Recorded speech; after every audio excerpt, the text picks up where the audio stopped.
Okay, we're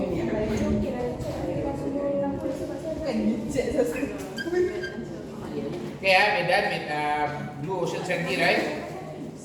Okay, the next one we're looking at is called enter new market. Okay, when you want to enter new market,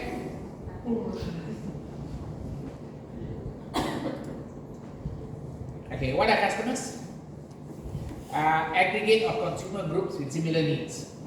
Okay, remember, aggregate of consumers group with similar needs. That means people who behave the same.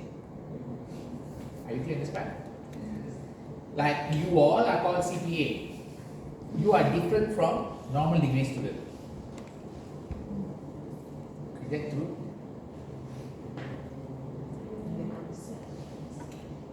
You are different from normal degree student. Do you agree or disagree? The normal university Raza degree students. Do you feel different? Yes. Yeah, what? You got extra pressure, what? Not only must you pass your degree, but you also have to pass your CPA papers. Which means there's extra pressure, which means you are a different aggregate within the group of degree students. Does that make sense? Are there any other students in Uni Raza that have the same pressure? Maybe the taxation students. They don't have an exam. Don't they have this? Sitting, man. It's optional for them. It's optional for them. They don't need to take that. You, unfortunately, have to take CPA. More pressure. Correct? Okay. So, remember, that's the meaning of aggregate. People with similar behavior. Organization may target new segments of the market with existing product in order to increase sales. Remember, may target new segments with the same product. Example, Johnson & Johnson targeting women with their baby product. Does that make sense? Why? What's the logic? Anybody know? It's a bit warm, isn't it? It's a bit warm, isn't it? Don't you feel warm? Warm, right? Warm, right? And I also feel warm. Back where I come from, it's very hot enough. Let me check. Oh, yeah. There are somebody in the 20s. That's the wrong temperature for aircon. Minum Yasin. Optimum temperature is 23.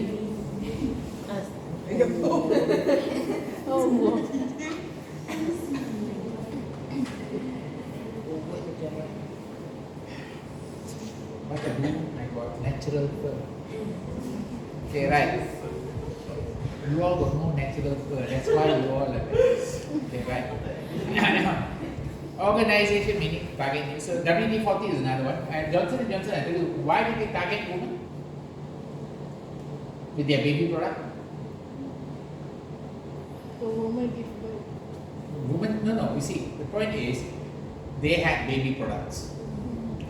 They targeted the baby products, the lotion, at the woman, not at the baby anymore. How could they do that? Not because you're mom, they're targeting you. You're not a mom yet.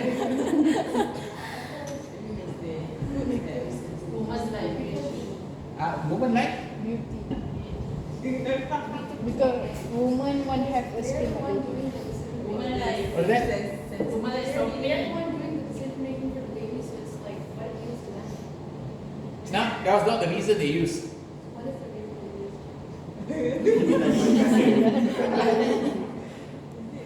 What need were they satisfying? Baby skin, sensitive skin. Skin sensitivity. If it's soft on baby, it's soft on you. That was the logic they used. The need they satisfied was sensitivity, skin sensitivity. Does that make sense? Women need products that are sensitive to their skin. since baby skin is the most sensitive skin, the product works on you. Understand the logic? Now you understand? Yeah. So they must have a logic. They cannot simply just go target somebody. You remember there was this one stupid company called, what's that company from Australia? I got to tell you about this example, right? Who's that company? The stupid company from Australia.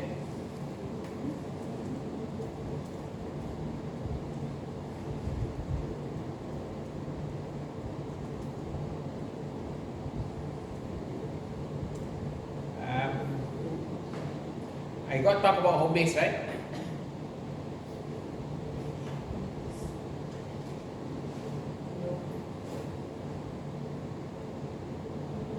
No, I didn't talk about home base. Home base is a very sad story.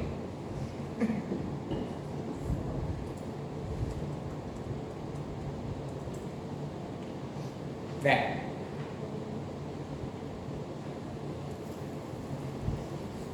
What do they write here? Home base is the most disastrous retail acquisition. Now, pay attention. Home base. Target audience women. Bunnings, target audience men. Bunnings took over home base in UK, Australian company. Bunnings took over, went to Australia, went to UK, and changed the whole format of the shop to target. They targeted men. But original target audience of home base is women. What do you think happened to home base? Hancho. That's why it's called disaster. Does that make sense? So you do need to be careful that when you target somebody and you take over or you offer something, you need to know what is similar. So expanding into new customer market, one of it is of course you can target new segment of the market with existing product. WD-40 also do this. You all know what's WD-40, right? What is WD-40 good for? Anybody know?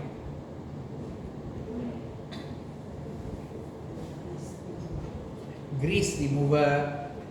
When the you know your door making noise like squeak squeak, you spray on the door hinges, automatically the squeak squeak disappear. Correct?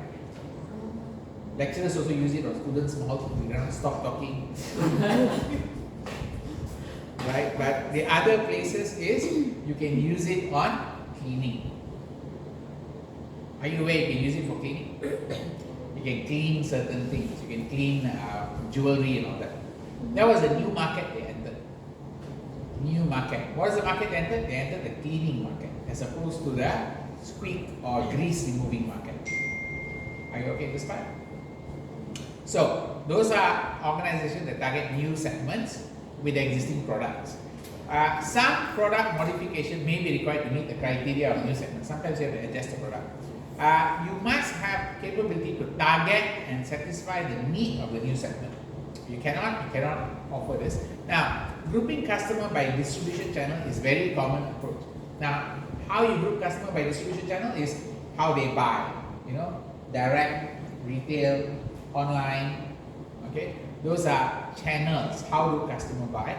Online customers are further customer group that is growing in increasing rate. So you know there is a larger group for online. The next one is expand into new geographic market. So this one, you may want to enter a new geographic area. Organizations successful in existing markets will often seek to expand operation into new market either domestically, meaning new state, or internationally, venture into new country. Now, Starbucks went to Australia and failed. Are you aware of that?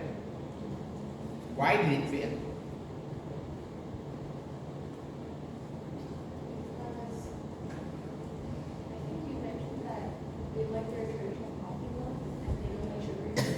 The coffee market in Australia is way more mature. Got it? And they're not so brand conscious. The coffee drinkers in Australia are not so brand conscious. They're not like, oh, I must have Starbucks, something like that. So less brand conscious, correct? Okay. So they can venture, keyword, you can venture overseas. You can venture domestically, means new state, new town. Does that make sense? Now, I don't know whether I talked about this one, this company.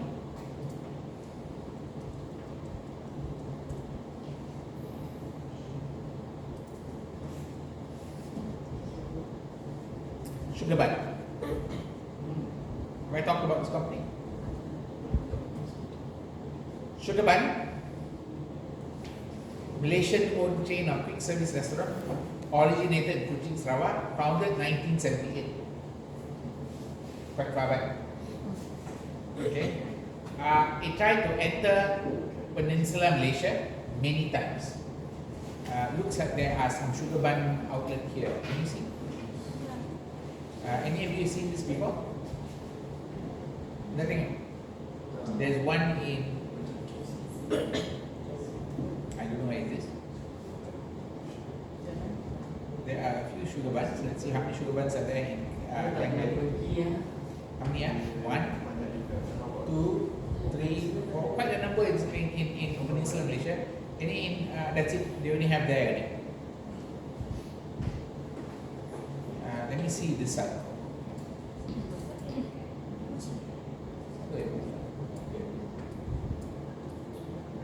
Still remember Ho Chi Minh City? Who went to Ho Chi Minh City? Vietnam?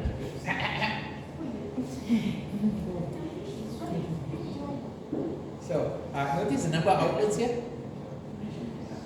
Sir, sekarang dah sepatutnya dia orang ada masa untuk masuk ke Malaysia sekarang.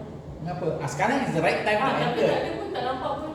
And they are not capitalizing on the problems faced by KFC, McDonald's. They are not capitalizing. Their management is blurred. Okay, their management is really blurred. They tried. Remember, this company tried to enter Peninsula so many times. They opened many shops and then they died. They died. Okay. I don't know. You must probably try and visit this place and see, guys. I don't know. Sedap. Tak pernah tahu. Go and try and see lah. Anything near your house now? See?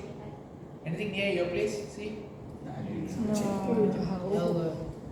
Anything near you? Got Teluk Panglima Garang. Jauh juga tu. Ini salah. All day Ulu Ban. Sugar Ban. Ini pun salah. These are all not the same one, you know. They have similar name but may not be the same business, correct? What happened is they came into Malaysia. I think this one lah, Sugar Bun on Borneo Asia Food. I think so lah. But this one Sugar Bomb. Not the same. Okay. So this business tried to enter Malaysia many times and failed. Why? Remember, this is international or national? National. They are very popular in Sabah and Sarawak. They were very popular. I only found out about them because when I was teaching in Sabah, when I was teaching in Sarawak, people will be like, you must eat in Sugar Bun. Why?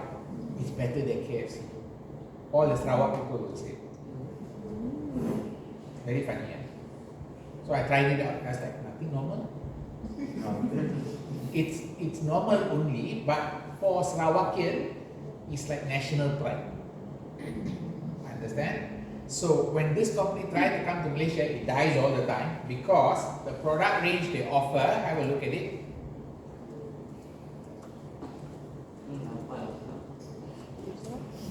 Menu. Okay, let's look at the menu. This is the menu. Looks like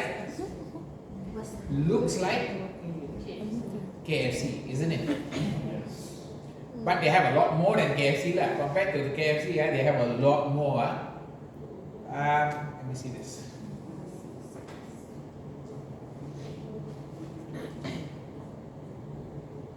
Why am I going to Shopee?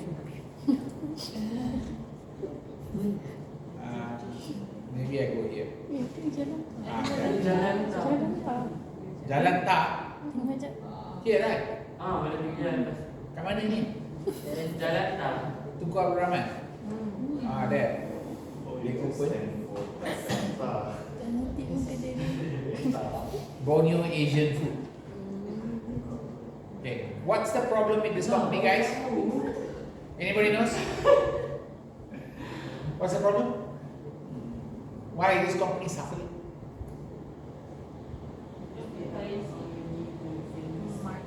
No, look at their name. What do people think when they hear something called sugar bun? It's a bun shop. Understand? And how about sugar bun? They're like, are you clear now? Sugar bun fried chicken. Even Roti Boy sounds better. Got it? So this one has a horrible name. That name, they assume, although very famous in Sabah Sarawak, notice doesn't transfer over to Peninsula. Same thing happened to Sunway. Sunway, ACCA, very strong in Malaysia. Very strong in Malaysia. They assume they can go to China and start up. Fail. They spend about $20 million to find out they cannot do it. Why? New market, they assume the name will carry through. The name is only popular in Malaysia. Do anybody in China care? No. They don't care, they've never heard of you. So you are an unknown brand. So same thing, unknown brand. When Sugar Bun comes to Malaysia side, Peninsula side, it's an unknown brand. Who do they have to fight with? KFC, McDonald's, A&W, Texas. Even Mary Brown is better known than these people. Does that make sense? Okay, Jollibee also better known than this one. Okay. That's an example of expanding into new geographic market. There are risks. Okay. Same way, remember Moss Burger. We talked about Moss Burger before, right? Yes, no? Have I talked about Moss Burger, guys? Yes, no? This is the other one. It's a very interesting case. Have a look at this one. Moss Burger.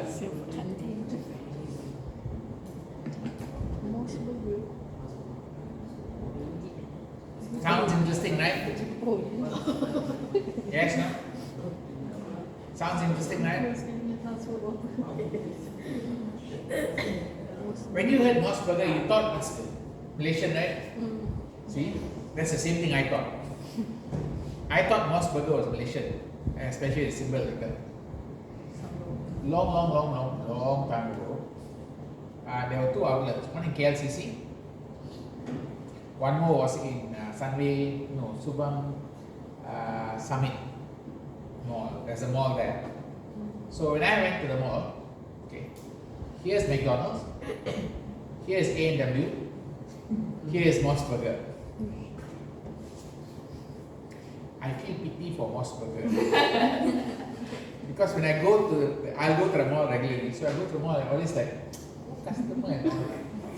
No customer. So then I was like, kesian. So I went and go order the food. Then I was like, when I saw the menu, I was like, wait, this is not Malaysian. Because they had all this kind of funny burgers. Let me see whether you can see menu or not. Their burgers are kind of funny. It tastes good. Hold on. This tastes good. It is Japanese. You know how Japanese are. Japanese food is interesting all the time. Correct? Okay. Oh no, this is Facebook. But anyway, you can see this one. You can see all the burger, right? See? Very interesting, right? Wagyu burger, original. Oh, sounds interesting, right? Now, I think if they launch in Malaysia, they can be very successful because the Japanese culture has integrated. Now they launch, they'll be successful. But at that time, Japanese anime wasn't so popular, and not that in thing. So the worst part is the size of the burger. Kecil. Japanese size. You see, when I went to Tokyo last time, I was big. I walk around like, where are other bigger people? Diorang kurus-kurus ke? All like that. I'm like this. So they don't eat so much. Their portion is small. So their burger portion also small. But you are paying the same price as the McDonald's burger.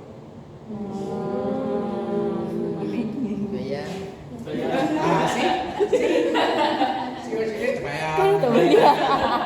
Because small, I had actually 2 bites finish already. Then I know why they fail. But they are successful in Singapore. Why? They are successful in Singapore. Why they fail in Malaysia but successful in Singapore? Malaysia eat more. Singapore got more integration with Japan, and there are more Japanese staying in Singapore, and there's more cultural, change and all that. Malaysia don't have that many Japanese concentrated here for them to appreciate this one. Why Jollibee is successful in Malaysia?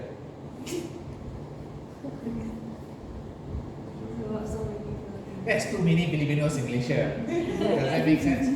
And they are very strongly like, oh, Jollibee, this is better than everybody else. Very nationalistic. In Philippines. But no, it's not that. There's enough Filipinos in Malaysia to support the brand. There was not sufficient Japanese in Malaysia to support Mosburger. Does that make sense? Okay. So that's the risk when you go into overseas market. Not every time you can be successful. Like my classmate went and opened San Francisco in Australia. San Francisco coffee in Australia. Good idea, bad idea? Bad idea. Starbucks also died. Okay, so access new customers so you can increase your sales. Sometimes you go overseas, new market, to achieve cost efficiency, meaning you manufacture that. Okay, that's your hub for manufacturing. Establish a base for regional coordination, so help manage all the region. Okay, access new knowledge or learning opportunity. So here, learning or branding effect, like for example, Kia and Hyundai, they set up their design center in Germany. So you can go overseas for 4 reasons. What's the 4 reasons?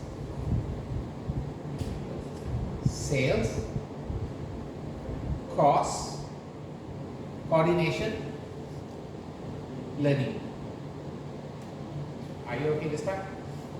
You know this useless brand called, what's it? Useless Malaysian brand that sells handbag that sounds very Italian. Borneo. Bonia. You ever heard of this brand? Where do you think it comes from?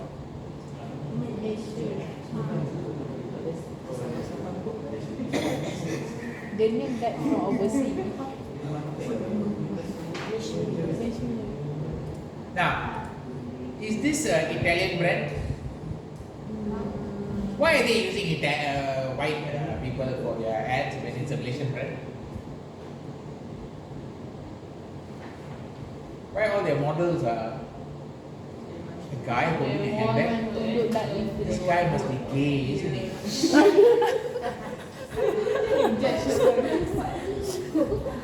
Now, have a look at where is the information about the company? This is Borneo, but do you see anything about their history and what it is and all that? Anything here? I can't find anything. Can you find anything?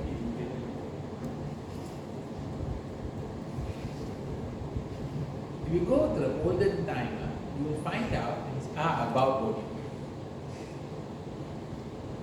Yeah.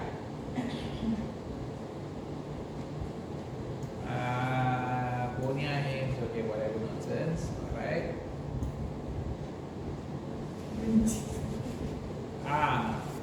1970, okay. Best selling, okay. Like nothing, right? You know, the olden days, you'll say something like this now. The owner went to Italy and was inspired by Italians. So he came back and started making Malaysian, Italian-based handbags. Italian-inspired, correct. Are you clear on this idea? If you buy certain supplements, you know supplements, you'll find out the formula is from USA, but it's made in Malaysia. Understand? But they emphasize the word USA more. That's called country of origin effect. Country of origin effect is basically this one. You kind of believe that it's a good thing because of the country. Like if you got a chance to buy a car, which country would you buy it from? Malaysian made car, German made car? German. If you got a chance to buy a handbag, would you buy an Italian handbag or German handbag? Italian. Guys have a favoritism by country, got it? That's this. Clear? Okay. So you may need to adapt their product service according to customer preference. Now do be aware, when you enter new market, you have to adjust your product. A good example, McD. What did they adjust for Malaysia? Nasi lemak? Burger. Bukan dekat McD. No, burger dia mesti ada burger.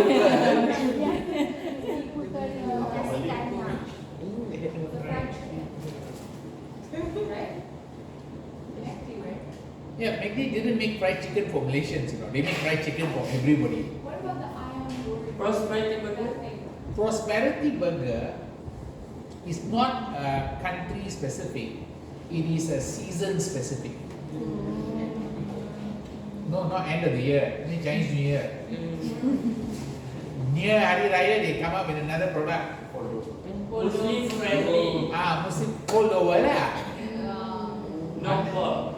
They always have a problem. But they adjust their product for the country. For example, if you go to India, you can't get any beef product. What do they sell instead? Chicken. Fish. Fish. Fish.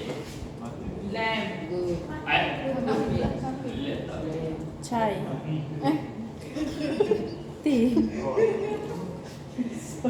Let me see. Tak adalah suka burger. I order online. Wow, gimana? I tak Ah, boleh. Oh, tak burger yang tak ada sir. Huh? Pakai burger yang. Oh, never mind. I just see their image. See this one? Itu ada. Veggie. Potato. Potato. But aloo prata, oh my god. You dah start tak pakai burger. They sell potato based burger. Plus, I think they sell lamb burger. Lamb is neutral. So they sell lamb burger there. Does that make sense? They can eat lamb. Huh? They can eat lamb. Indians can eat lamb, Hindus can eat lamb, don't worry. Oh, lamb can. Lamb can. Cow cannot. So all of this will become, they change the meat with Potato. lamb. Lamb. Lamb. Lagi mahal lah. I don't know how expensive is it. There you see, these are the meat. You can see now. Di sana tak tahu. Chicken. Oh my god. Tak nampak sedap. Egg. I think this one is just cheese. So their products vary according to the country. If you go, let's say Germany, they sell with beer. Does that make sense? Mabuk tu. Beer is a choice drink for them. Malaysia cannot lah.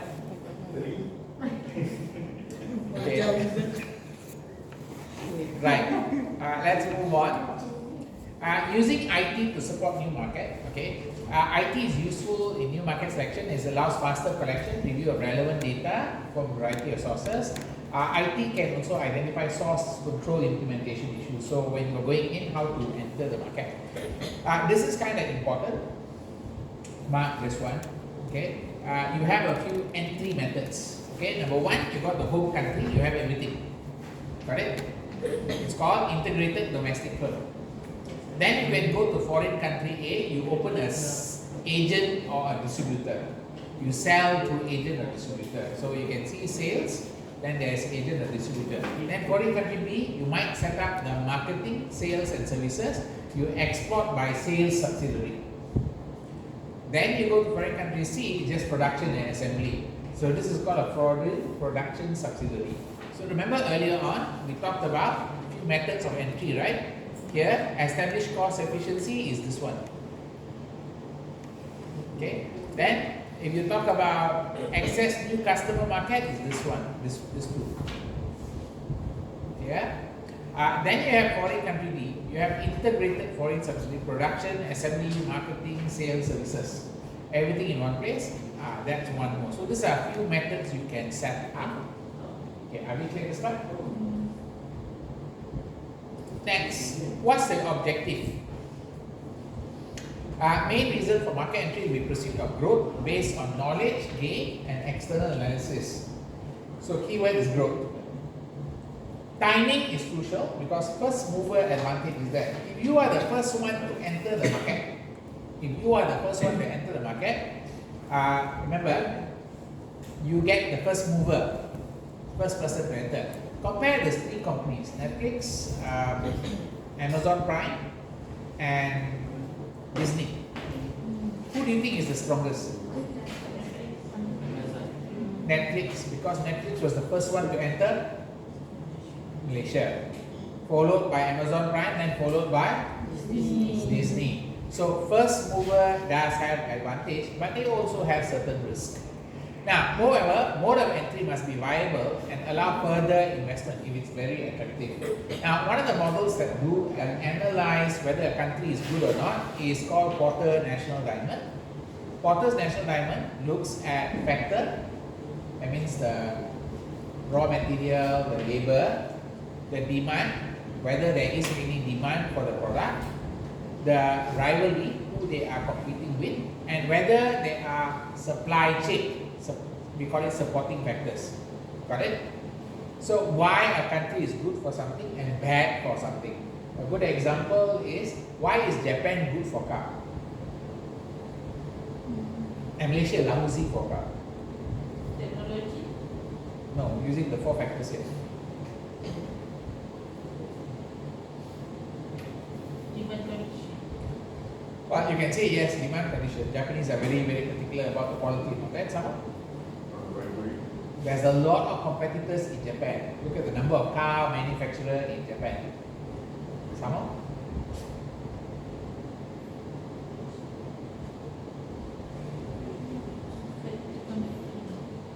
Supply chain supporting factors are strong because all the suppliers have built up for the car industry. Factor condition also. Japan don't have land. That means they have to make the cars as efficient as possible. Yeah? Why is Malaysia lousy for making cars? You know, right? Malaysia doesn't make car. Proton already stopped making car. It's now a that of China, of Geely. It's slowly migrating to become fully Geely, which means it is an integrated foreign operation of Geely. Does that make sense? So slowly Malaysia is losing or it's lost its car manufacturing ability. Why Malaysia was lousy at making cars? Anybody? Yes, we didn't have enough engineers. Okay. Number two, our demand was horrible. You know why our demand is horrible, right? Malaysians were forced to buy one car only. Our demand was terrible. We have no way to argue what we buy. That's why Malaysian Proton was so bad, but still many cars were sold. Because it was the cheapest car possible to buy. The demand was bad. And then rivalry, no rivalry for Proton. And the supporting factors all had to be built up from scratch. So at the end of the day, who made car cheaper? Remember, before Proton came, Nissan was selling their car at about 18,000 ringgit when it was made in Japan, shipped to Malaysia and sold for 18,000. Toyota was selling for 19,000. Honda was selling for 19,000.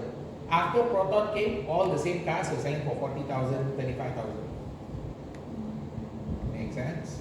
So that's why Proton was selling at 22,000. Poor Malaysians, right? Okay, now let's go on.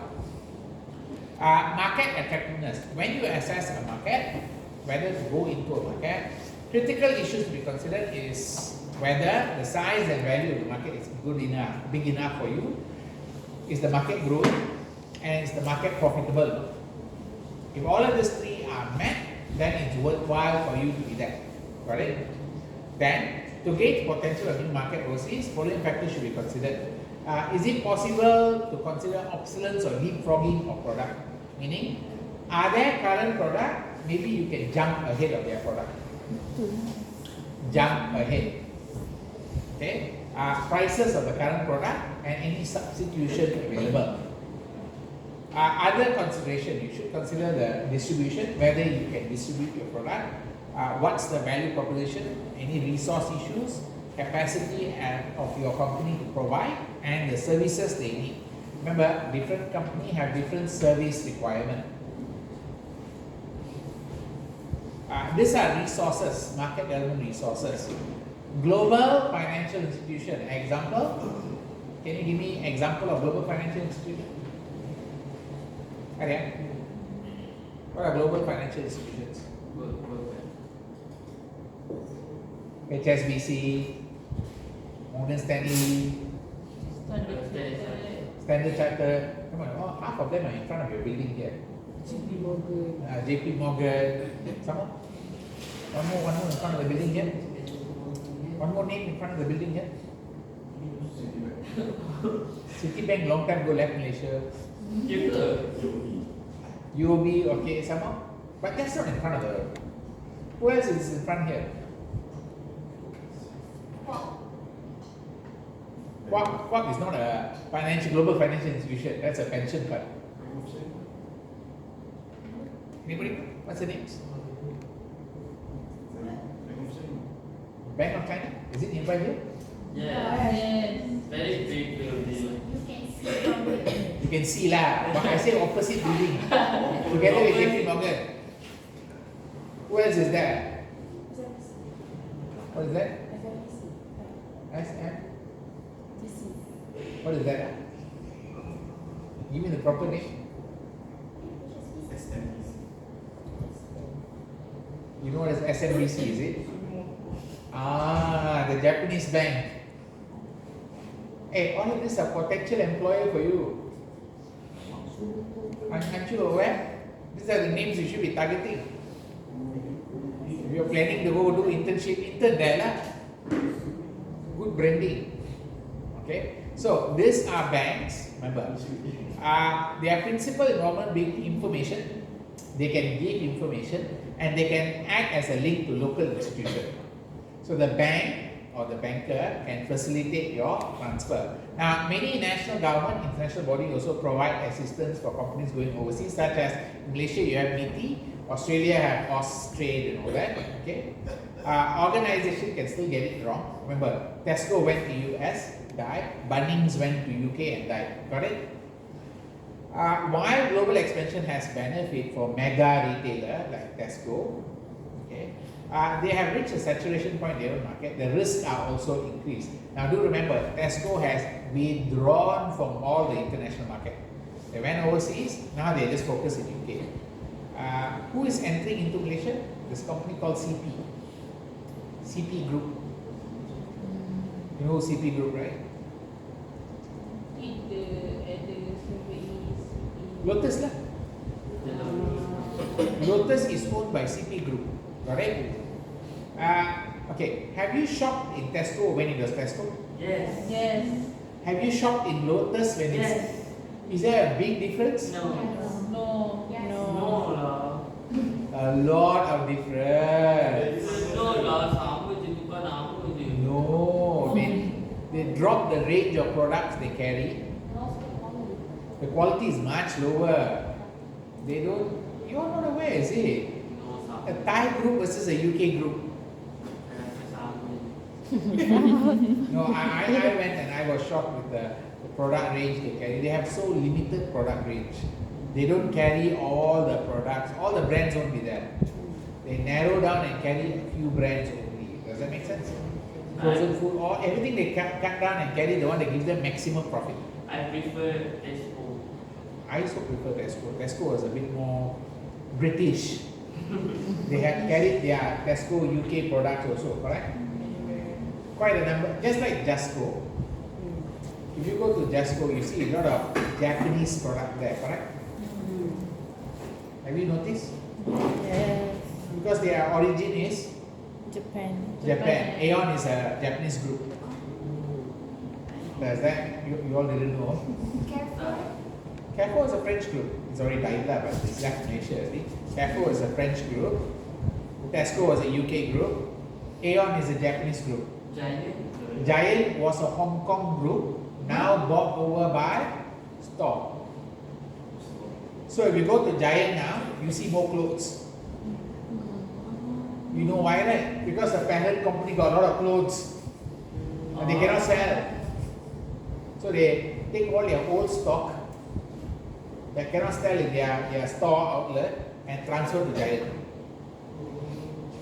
Are you aware or not aware? Go to Giant and see that. You will see a lot more clothing now, got it? A lot more products from the store has transferred over. Does that make sense?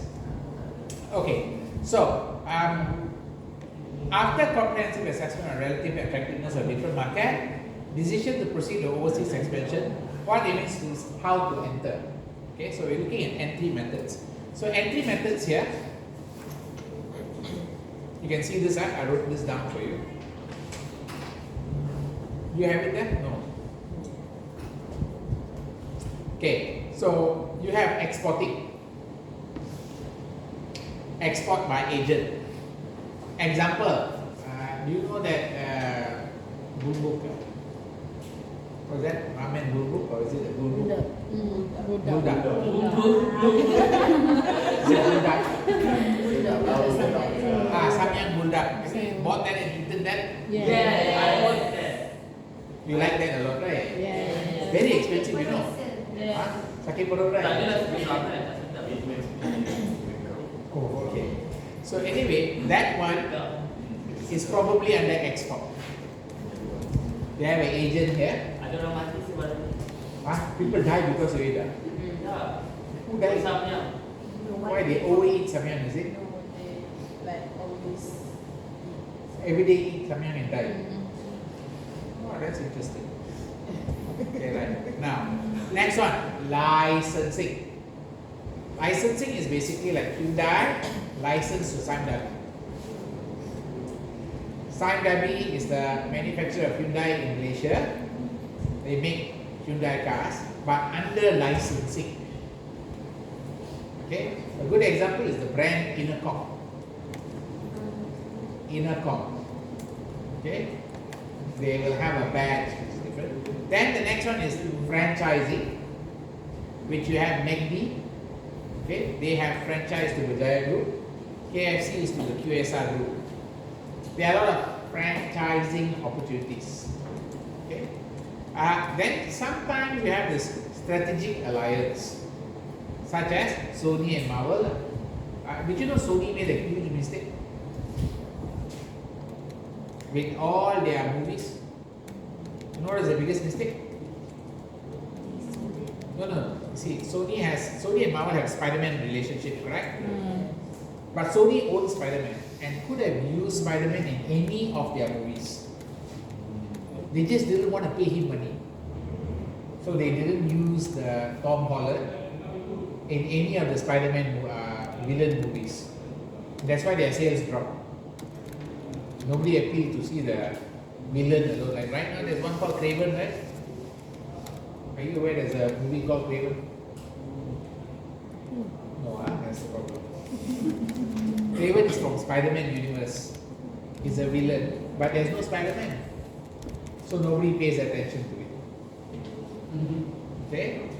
Joint venture is Sony and Ericsson. They joint venture before. Then you got foreign direct investment. Foreign direct investment, you might have acquisition like Bunning, acquire home base, or like Tesco, enter into US market with their own brand. Okay, are you clear on the word greenfield? No. Greenfield means you set up from zero. Right? Set up from zero. Are you okay this part? So Tesco entered US market, they set up from zero. They didn't buy somebody. They went and set up their own shop, build it up. Are you okay this approach? There is advantage, disadvantage of each method of entry. Remember, there is an advantage, disadvantage for each method of entry. Choice of entry mode depends on the market, how you want to enter the market. Okay, there's no optimal entry mode. Often companies graduate from one entry to another as resources become available. So the more resources you have, the more likely you can use different method of entry.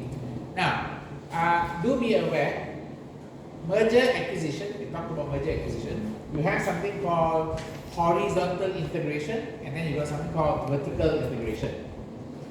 Horizontal, you already know, merger and purchase of competitor reduces the marketplace competition, but there is legal requirement. You cannot always do it, the law might prevent you from doing it. Vertical, moving up and down the value chain, you got backward or forward integration. Now, this one, can you look at this one in the textbook? Page number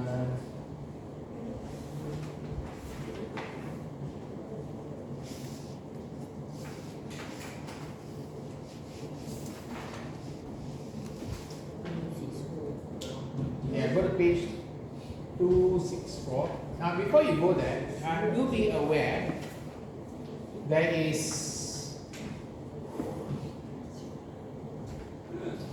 a few approaches to exporting.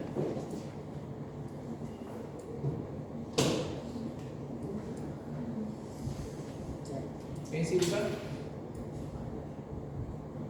Exporting. How to export? You might be asked to explain which method is better.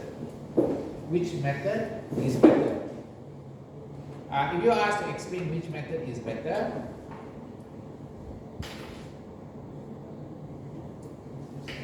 if you export, remember export is just one of the methods, right? Correct? So if you export, you can do indirect selling. You can export management organization or trading organization. You can do direct selling yourself. Direct selling via internet or indirect selling via internet. You do need to know the difference. Indirect selling is use a platform like Amazon, eBay, Alibaba, got it? Whereas direct selling is your website sell to that country. They can order and you will send to that country, got it? Direct selling means you have sales people there selling for you. You have your sales rep selling for you, your people who are selling. Export management company means somebody is exporting and selling on your behalf. And this one is indirect selling is you find somebody to deal with your products, agents. Okay, are we okay in this part? So there is pros and cons for each one. You do need to remember the pros and cons for each one. Yeah. The next one that you have is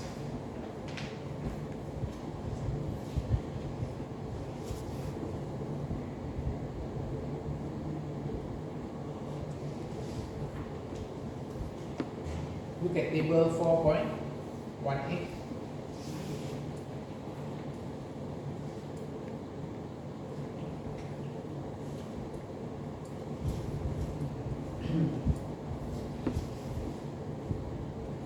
see this one?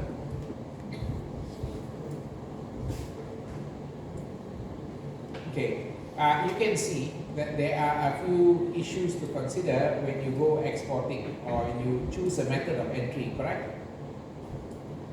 So here, upfront investment, how much money you need, how fast you enter the market, how easy for you to penetrate or break the market, can you control the knowledge of the market? Then you got political exposure, whether there are any political issues. Is there a chance your technology, means your knowledge or your business product, know-how gets leaked to the other party?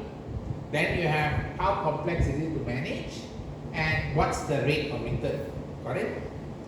So here you can see that which one has high risk of technology leak. That licensing, franchising and strategic alliance, got it? Political exposure, which one has high political exposure? Whenever you go, direct. Foreign direct, FDI stands for foreign direct investment. Okay, foreign direct investment wholly owned or acquired, for high political exposure. Which one gives you high control of the market or know the market? This one, FDI. Which one has strong market penetration? You can see foreign direct investment acquired is highest, correct? Which is the fastest to enter the market? Export, joint venture or acquire? Are you okay this part? Which one has the lowest investment? This one all low. Okay, are we okay in this diagram? Yeah. So this one quite important for you to know. Now, you already know this one. There are benefits and risks for each one. Make sure you go through the benefits and risks. Okay?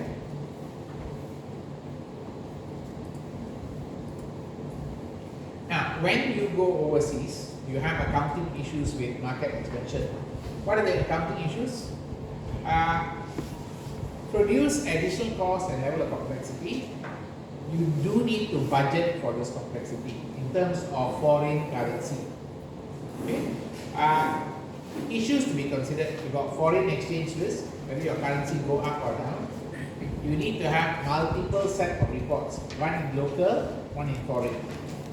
Then you might have incompatible IT system, meaning your operating system may not be the same as the target company. This one especially for acquired unit economy. Especially for acquired unit.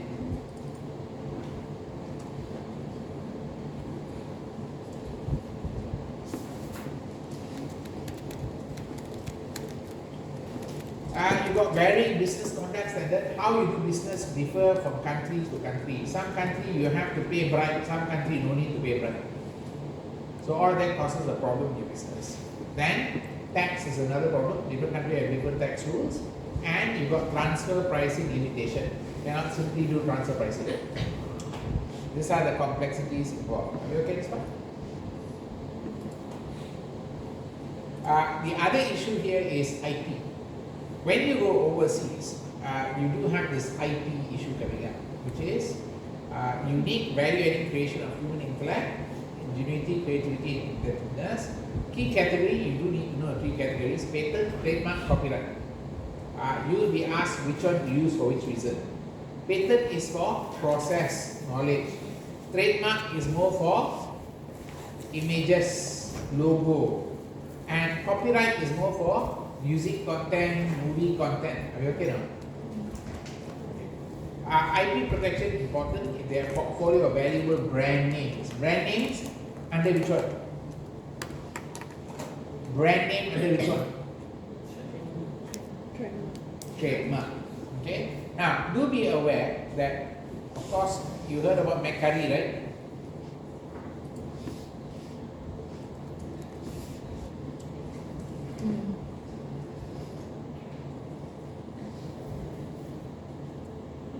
McCurry, MC Curry Noodle House. Interesting. There. Can you see this McCurry? Guess who sued them? Who sued McCurry? McDonald's sued them. There. McDonald's sued them because they use the word MC. They use the word MC. So for them, MC is McDonald's. You cannot use. They thought they owned the word MC. Do they own the word MC? No. These people said MC stands for Malaysian chicken curry.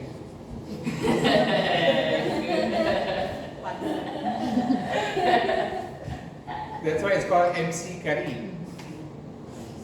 Okay, so what happened? They went, initially they beat the company in the court, then they went to appeal court, then McDonald's lost. Yeah, so this does happen because of IP lah, but you cannot use your trademark on words. Are we okay? Right. Organization must confirm the ownership of IP that they plan to use. If organization invests in IP right, it must be prepared to protecting those rights because people might copy it.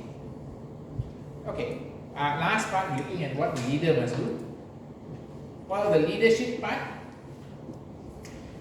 importance of innovation needs to be organization capability. That means company leader must know important to innovate. If they innovate, higher chances of products being acceptable. Like right now, if you look at the products that sell well in let's say in Bini Razak, which degree do you think sells the most? Business. Account. Right, business. Which one?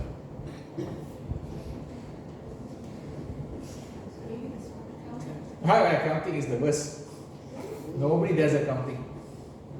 Business administration. Business administration is the most common one. Within business administration, which one do you think sells mostly right now? Digital. Anything to do with digital marketing, all that sells really well. Got it? So that making that product come out and getting it ready for the market is what we call innovation. If you don't innovate, we just go bachelor's in business administration general, then it's different. Like some of the universities, like I know Monash, they don't have a bachelor's in accounting. They don't have all this BA accounting and all that. They only have a bachelor's in business, bracket accounting. It's bachelor's in business, bracket accounting. That means your specialization major is accounting. All their graduates are bachelor's in business only. They don't have so that's an example of modifying product. So leaders' job is to create collaborative organizations, companies that work together. Leader foster discovery-driven learning, like Google allows its staff to do with their hobbies. Leaders support, encourage integrative decision making, whereby they have open workspace, they break down the silos. That means everybody just talk openly. Leader also has to make sure potential solutions aren't dismissed too early, so they are exposed to sufficient testing, integration. So a simple rule here, leader's job not to shoot down all the ideas too fast. There is something called, for you to lead an innovative organization, the leader has some kind of paradox. They have to balance between, keyword, unleashing individual talent, your talent individually, or harnessing collective talent, the group. Okay, I clear the difference between these two? Unleashing individual, that means the individuals are very creative by themselves, or the group, when they work together, are creative. Are we okay? So, 6 paradox of leadership exists. Okay, you have to ask yourself where. Unleashing here is like you must focus on individual identity. Harnessing means is collective identity, making sure the group has its own name. Unleashing is about supporting, whereas harnessing is about confronting them. On unleashing, you have learning and development. On the other side is focusing on performance. Improvisation for unleashing individual power, and then you have structure for the groups. Then patience for the person, and you have urgency, pushing them to solve the problem. There is also something called bottom up. They come up with the solution from the bottom. Or top down is you push down the ideas. Got it? So these are the 6 paradox. You may need to think about which one is important for which situation. Yeah. Whether you need a group or whether you need an individual. Okay, so example.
Okay, answer.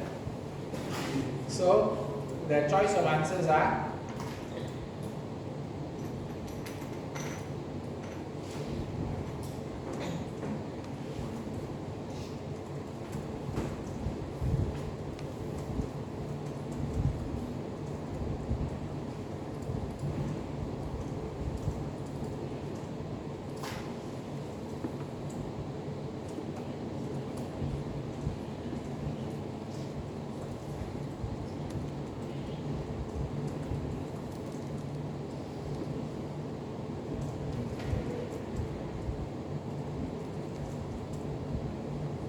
which one is answer, guys?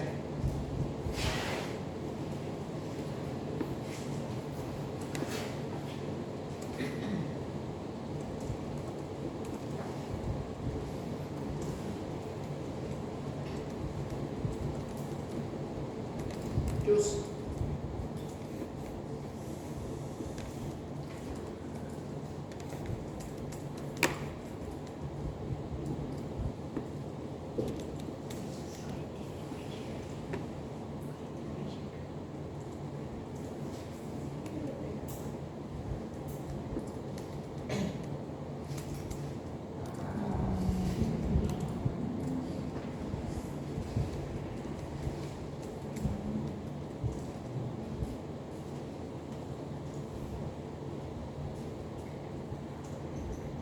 Decide.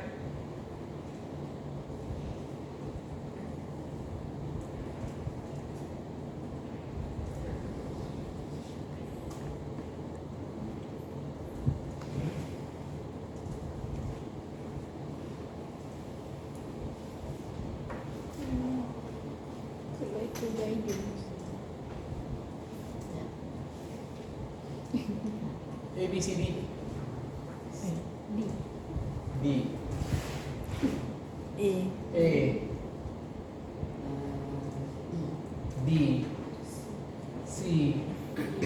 B. D. B. C. Tak nak ada jawapan. Right?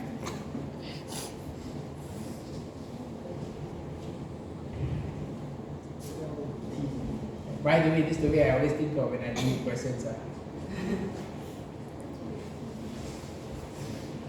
Question? D. D. D. Bumpy. Is it?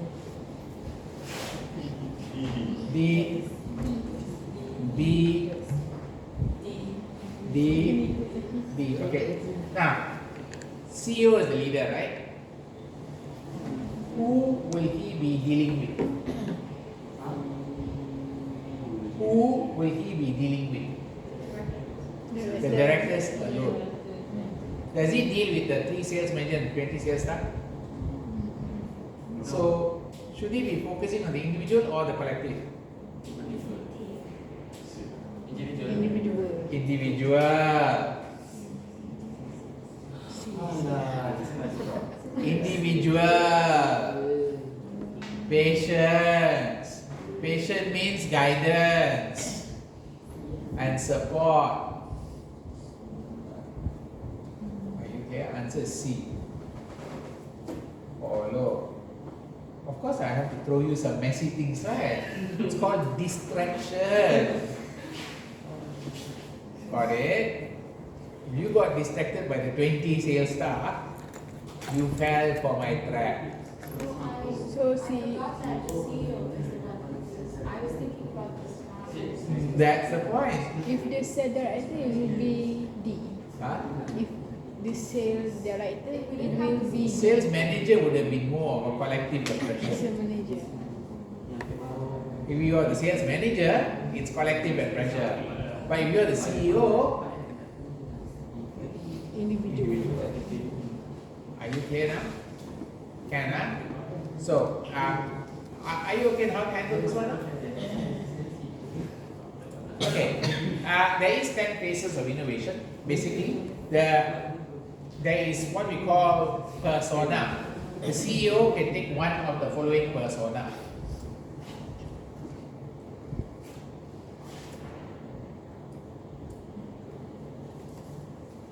Okay, let's look at the persona available. That means the CEO can play one of these roles as a leader. He can take the learning persona, the organizing persona, or the building persona. Are you okay in this part? CEO job can be a builder, can be an organizer, can be a learning. So a learning means, okay, he can be anthropologist, experimenter, or cross-pollinator. This, just remember, this is like role play, got it? Are you okay in role play? Like when you all play, what is that game you all play? Valorant, is it? Can you play Valorant? When you play Valorant, you have a role to play, right? Shield, or what is it? Arrow, or something like that. I never play. Okay, but same lah. You have roles. Okay, so you can take a role, inside there got sub role. Okay, you can take a role, inside there got sub role. Got it? So we take the learning role, learning persona. You are an anthropologist, means the CEO job is to gather new source of information, expand the knowledge, challenge assumption on what people think they know. If they are experimenter, the CEO tries new things out constantly, uses trial and error, takes calculated risks through experimentation. If you are a cross-pollinator, the CEO's job is to explore other industry, culture, translate what they see. Now, which of the following would be Elon Musk?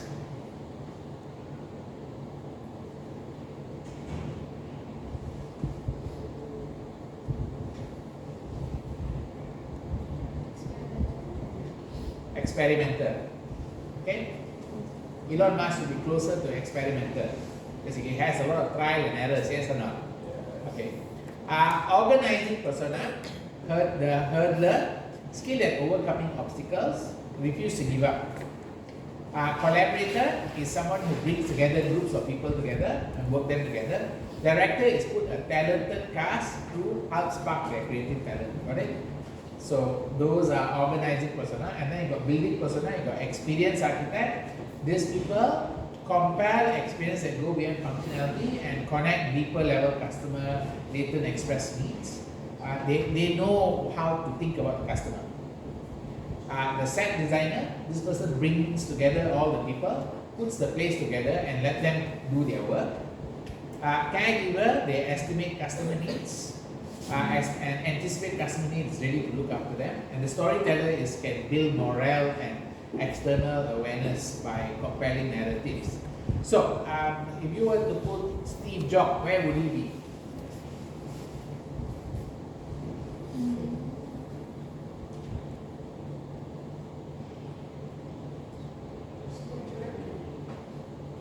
No, between building persona.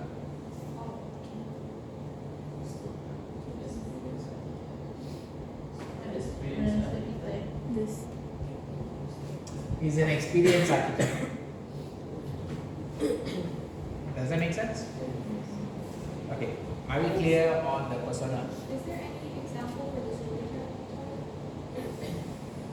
Storyteller.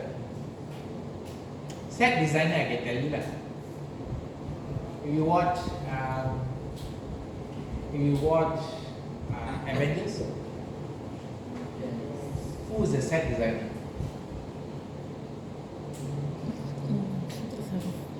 Have you watched Avengers? Wait, Captain America? She was Squid Game. Dah. Have you watched Avengers? Who was the set designer? No. Huh? No, that's not Wakanda Forever. Who was the set designer in Avengers #1? Iron Man. Apa nama dia? Dah semua tak? Dia.